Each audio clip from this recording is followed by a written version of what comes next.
श्री परमात्मने नमः। अथ श्री विष्णु सहस्रनाम स्तोत्रम्।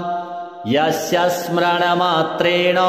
जन्म संसार बन्धनात् विमुच्यते नमस्तस्मै विष्णवे प्रभविष्णवे। नमः समस्तभूतानामादिभूताय भूभृते अनेकरूपरूपाय विष्णवे प्रभविष्णवे। वैशम्पायन उवाच श्रुत्वा धर्मानशेषेण पावनानि च सर्वशः युधिष्ठिरः शान्तनवं पुनरेवाभ्यभाषत। युधिष्ठिर उवाच किमेकं दैवतं लोके किमु वाप्येकं परायणं स्तुवन्तः कं कमर्चन्तः प्राप्नुयुर्मानवः शुभं। को धर्मः सर्वधर्माणां भवतः परमो मतः किं जपन्मुच्यते जन्तुर्जन्म संसारबन्धनात्। भीष्म उवाच जगत्प्रभुं देवदेव मनन्तं पुरुषोत्तमं स्तुवन्नाम सहस्रेण पुरुषः सततोत्थितः। तमेव चार्चयन् नित्यं भक्त्या पुरुषमव्ययं ध्यायन् स्तुवन्नमस्यश्च यजमानस्तमेव च। अनादिनिधनं विष्णुं सर्वलोकमहेश्वरं लोकाध्यक्षं स्तुवन्नित्यं सर्वदुःखातिगो भवेत्। ब्रह्मण्यं सर्वधर्मज्ञं लोकानां कीर्तिवर्धनं लोकनाथं महद्भूतं सर्वभूतभवोद्भवम्। एष मे सर्वधर्माणां धर्मोऽधिकतमो मतः यद्भक्त्या पुण्डरीकाक्षं स्तवैरर्चेन्नरः सदा। परमं यो महत्तेजः परमं यो महत्तपः परमं यो महद्ब्रह्म परमं यः परायणं पवित्राणां पवित्रं यो मङ्गलानां च मङ्गलं दैवतं देवतानां च भूतानां यो व्ययः पिता। यतः सर्वाणि भूतानि भवन्त्यादियुगागमे यस्मिश्च प्रलयं यान्ति पुनरेव युगक्षये तस्य लोकप्रधानस्य जगन्नाथस्य भूपते विष्णोर्नाम सहस्रं मे शृणु पापभयापहं। यानि नामानि गौणानि विख्यातानि महात्मनः ऋषिभिः परिगीतानि तानि वक्ष्यामि भूतये। ॐ विश्वं विष्णुरवषट्कारो भूतभव्यभवत्प्रभुः भूतकृद्भूतभृद्भावो भूतात्मा भूतभावनः भूतात्मा परमात्मा च मुक्तानां परमागतिः। अव्ययः पुरुषः साक्षी क्षेत्रज्ञोऽक्षर एव च योगो योगविदां नेता प्रधानपुरुषेश्वरः नारसिंहवपुः श्रीमान् केशवः पुरुषोत्तमः सर्वः शर्वः शिवः स्थाणुर्भूतादिर्निधिरव्ययः सम्भवो भावनो भर्ता प्रभवः प्रभुरीश्वरः स्वयंभुः शम्भुरादित्यः पुष्कराक्षो महास्वनः अनादिनिधनो धाता विधाता धातुरुत्तमः अप्रमेयो हृषीकेशः पद्मनाभोऽमरप्रभुः विश्वकर्मा मनुस्त्वष्टा स्तविष्ठः स्तविरो ध्रुवः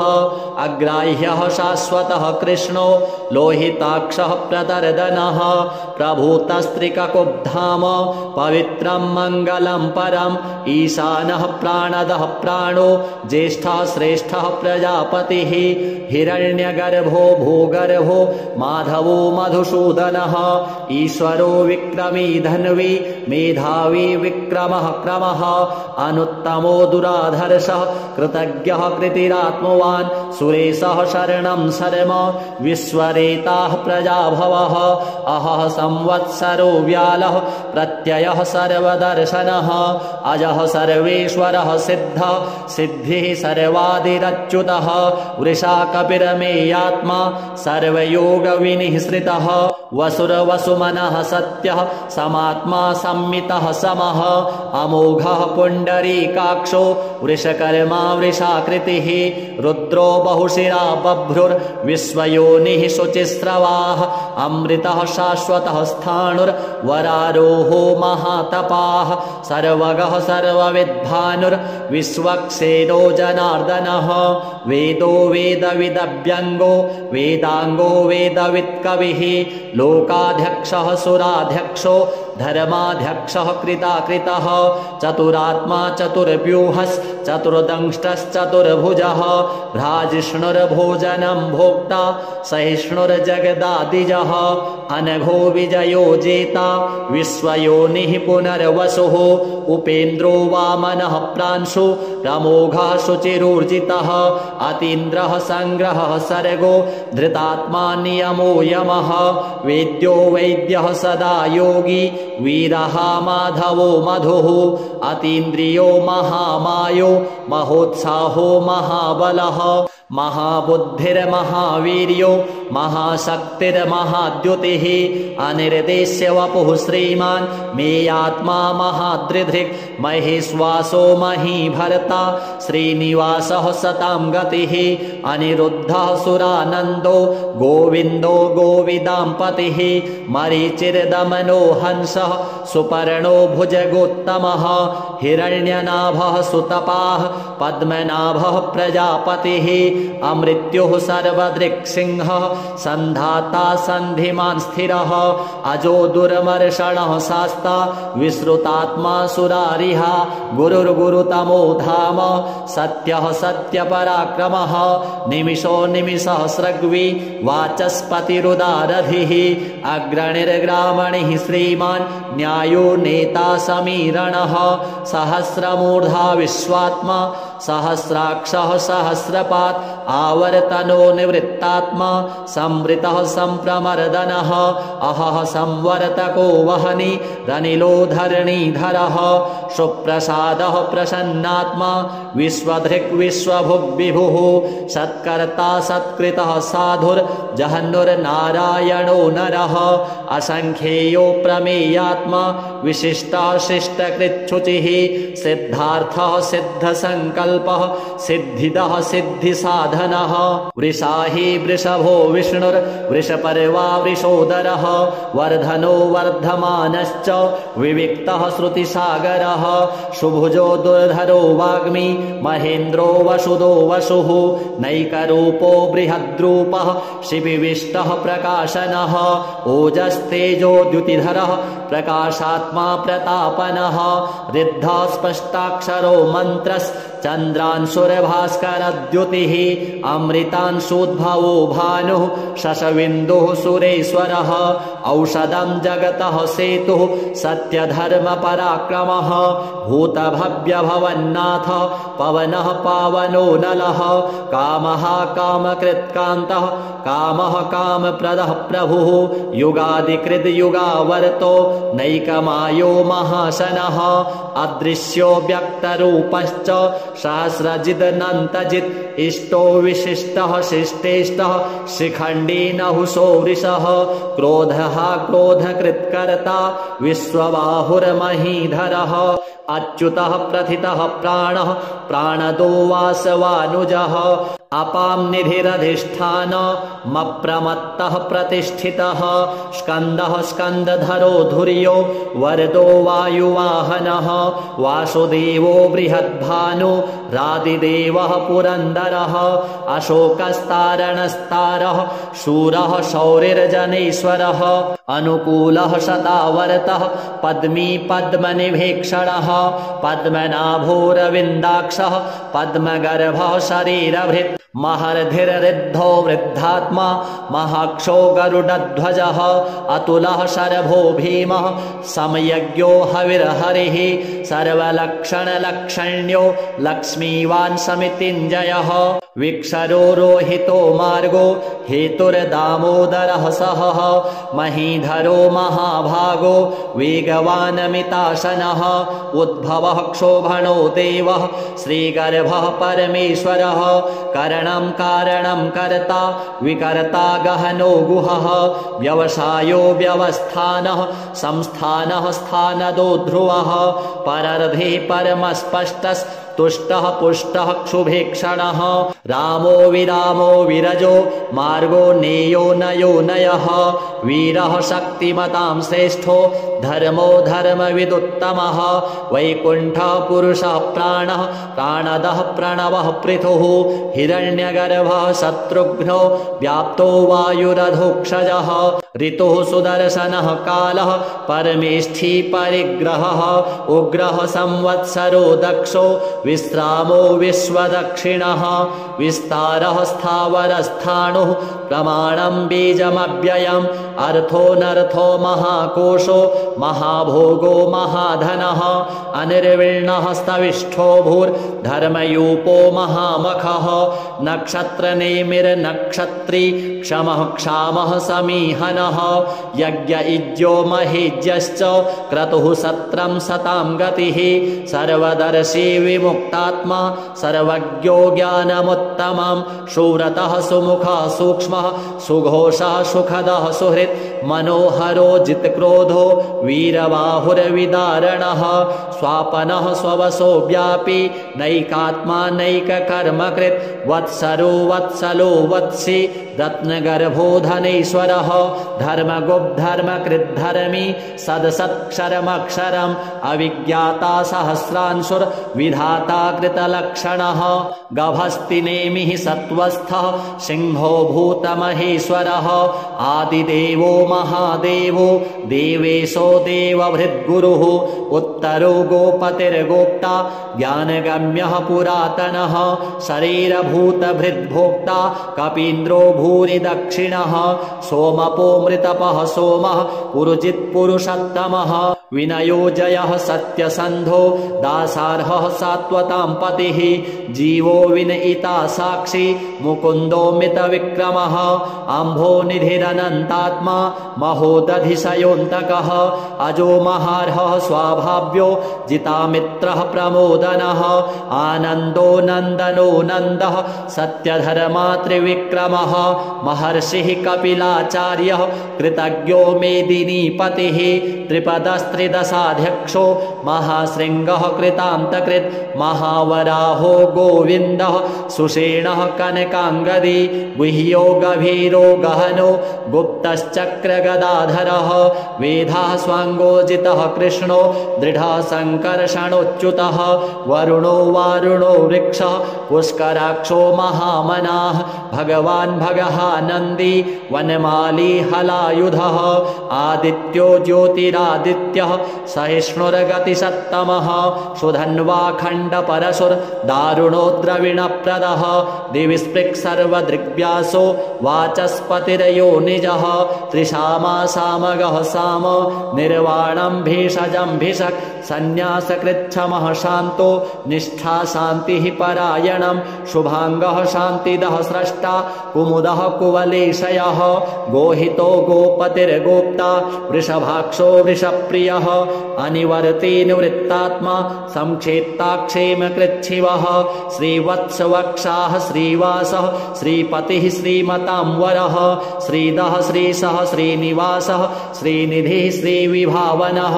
श्रीधरः श्रीकरः श्रेयः श्रीमान् लोकत्रयाश्रयः स्वक्षः स्वङ्गः सदानन्दो नन्दिर्ज्योतिर्गणेश्वरः विजितात्मा विधेयात्मा सत्कीर्तिश्छिन्न संशयः उदीर्णः सर्वतश्चक्षुः रनीशः शाश्वतस्थिरः भूषयो भूषणो भूतिर्विशोकः शोकनाशनः अर्चिस्मान्नर्चितः कुम्भो विशुद्धात्मा विशोधनः अनिरुद्धो प्रतिरथः प्रद्युम्नो मितविक्रमः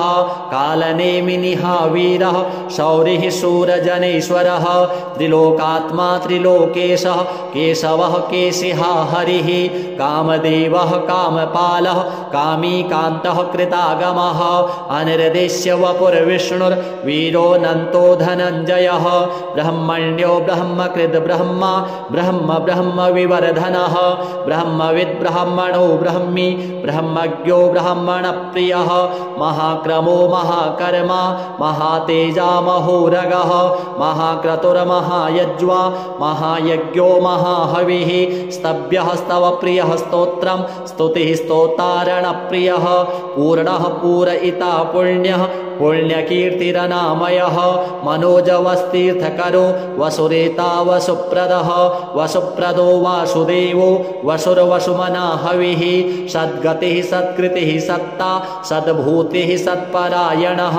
शूरसेनो यदुश्रेष्ठः सन्निवासः सुयामुनः भूतावासो वासुदेवः सर्वासु निलयो नलः दर्पः दर्पदो दृप्तो दुर्धरोत्थापराजितः विश्वमूर्तिर्महामूर्तिर्दीप्तमूर्तिरमूर्तिमान् अनेकमूर्तिरव्यक्तः शतमूर्तिः शताननः एको नैकः सवहकः किं यत्तत्पदमनुत्तमं लोकबन्धुर्लोकनाथो माधवो भक्तवत्सलः सुवर्णवर्णो हेमाङ्गो वराङ्गश्चन्दनाङ्गदी वीरः विषमः शून्यो हृताशीरचलश्चलः अमानी मानदो मान्यो लोकस्वामी त्रिलोकधृक् सुमेधा मेधजो धन्यः सत्यमेधाधराधरः तेजो वृषोद्युतिधरः सर्वशस्त्रभृतांवरः प्रग्रहो निग्रहो व्यग्रो नैकशृङ्गो गदाग्रजः चतुर्मूर्तिश्चतुर्बाहुश्चतुर्व्यूहश्चतुर्गतिः चतुरात्मा चतुर्भावश्चतुर्वेदविदेकपात् समावर्तो निवृत्तात्मा दुर्जयो दुरतिक्रमः दुर्लभो दुर्गमो दुर्गो दुरावासो दुरारिः शुभाङ्गो लोकसारङ्गः सुतन्तुस्तन्तुवर्धनः इन्द्रकर्मा महाकर्मा कृतकर्मा कृतागमः उद्भवः सुन्दरः सुन्दो रत्ननाभः सुलोचनः अर्को वाजसनः शृङ्गी जयन्तः सर्वविजयी सुवर्णबिन्दुरक्षोभ्यः सर्ववागीश्वरेश्वरः महाह्रदो महागर्तो महाभूतो महानिधिः कुमुदः कुन्दरः कुन्दः पर्जन्यः पावनो नीलः अमृतासोऽमृतवपुः सर्वज्ञः सर्वतोमुखः सुलभः सुव्रतः सिद्धः शत्रुजिच्छत्रुतापनः न्यग्रोधो दुम्बरो स्वत्थश्चाणूरान्ध्रनिषूदनः सहस्रार्चिः सप्तजिह्वः सप्तैधः सप्तवाहनः अमूर्तिरनघो चिन्त्यो भयकृद्भयनाशनः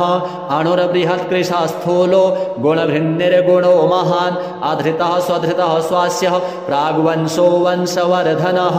भारभृत्कथितो योगी योगी सः सर्वकामदः आश्रमः श्रमणः क्षामः सुपर्णो वायुवाहनः धनुर्धरो धनुर्वेदो दण्डो दमयिता दमः अपराजितः सर्वसहो नियन्ता नियमो यमः सत्त्वान् सात्विकः सत्यः सत्यधर्मपरायणः अभिप्रायः प्रियार्होर्हः प्रियकृत्प्रीतिवर्धनः विहाय सगतिर्ज्योतिः सुरुचिर्हुतहुग्विभुः रविर्विरोचनः सूर्यः सवितारविलोचनः अनन्तो हुतभुग्भोक्ता सुखदो नैकजोग्रजः अनिर्विण्णः सदामर्षि लोकाधिष्ठानमद्भुतः सनात्सनातनतमः कपिलः कपिरप्ययः स्वस्तिदः स्वस्तिकृत् स्वस्ति स्वस्ति भुक् स्वस्ति दक्षिणः अरौद्रः कुण्डली चक्रे विक्रम्योर्जितशासनः शब्दातिगः शब्दसः शिशिरः शर्वरीकरः अक्रूरः पेशलो दक्षो दक्षिणः क्षमिणां वरः विद्वत्तमो वीतभयः पुण्यश्रवणकीर्तनः उत्तारणो दुष्कृतिः पुण्यो दुःस्वप्ननाशनः वीरः रक्षणः सन्तो जीवनः पर्यवस्थितः अनन्तरूपोऽनन्तश्रीर्जितमन्युरभयापहः चतुरस्त्रो गभीरात्मा विदिशो व्यादिशो दिशः अनादिर्भूर्भुवो लक्ष्मीः सुवीरो रुचिरां पुत्राङ्गदः जननो जनजन्मादिर्भीमो भीमपराक्रमः आधारनिलयो धाता पुष्पहासः प्रजागरः ऊर्ध्वगः सत्पथाचारः प्राणदः प्रणवः पणः प्रमाणं प्राणनिलयः प्राणभृत् प्राणजीवनः तत्त्वं तत्त्वविदेकात्मा जन्ममृत्युजरातिगः भूर्भुवः स्वस्तरुस्तारः सविता प्रपितामहः यज्ञो यज्ञपतिर्यज्वा यज्ञाङ्गो यज्ञवाहनः यज्ञभृद् यज्ञकृद् यज्ञी यज्ञभुग् यज्ञसाधनः यज्ञान्तकृद् यज्ञगुह्य मन्नमन्नाद एव च आत्मयोनिः स्वयं जातो वैखानः सामगायनः देवकीनन्दनः स्रष्टा क्षितीशः पापनाशनः शङ्खभृन्नन्दकी चक्री शारङ्गधन्वा गदाधरः रथाङ्गपाणिरक्षोभ्य सर्वप्रहरणायुधः सर्वप्रहरणायुध ॐ नमः इतीदं कीर्तनीयस्य केशवस्य महात्मनः